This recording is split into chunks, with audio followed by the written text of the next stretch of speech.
سلامونه ستړي مشر پام وکړئ د مهال مهم او تازه خبر ده.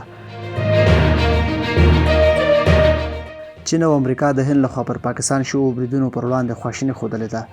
د امریکا ولسمشر ډونالډ ټرمپ د هند او پاکستان ترمنځ د روان تاوتریخوالي زیاتوالی یوه شرموونکې چاره بللې ده. له بلې خوا د امریکا د بهرنیو چارو وزیر مارکو روبیو د هند له لورې پر پاکستان او د پاکستان تر ولکې لاندې کشمیر باندې له بریدونو وروسته له دواړو اتومي هیوادونو سره خبرې کړې دي. هند د واشنګټن لپاره یو مهم شریک ګڼل کیږي ځکه امریکا هڅه کوي د چین د زیاتېدونکي نفوذ مخه ونیسي. له بلې خوا که څه هم د 2021 کال د اګست په میاشت کې له افغانستان د امریکا ځواکونو له وتلو وروسته د پاکستان ارزښت کم شوی، لا هم د امریکا متحد پاتې دی.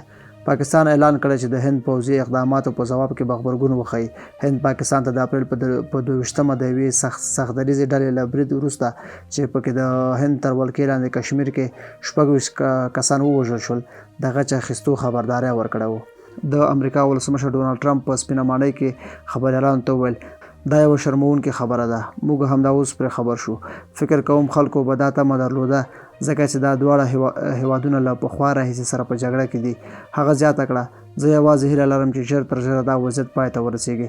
د امریکا د بهرنیو چارو وزیر مارکو روبیو په ایکس شبکه کې لیکلي چې دا وضعیت له نږدې څاري او زیاته کړې ده چې واشنګټن به له دواړو آسیایي هیوادونو سره د یوې سوله ییزې حل لارې لپاره تعامل ته دوام ورکړي. د امریکا د بهرنیو چارو وزارت ویلي چې روبیو د دواړو هیوادونو د ملي امنیت له سلاکارانو سره خبرې کړي او له هغوی غوښتي چې د اړیکو لارې پرانیستې وساتي او له تاوتریخوالي ډډه وکړي.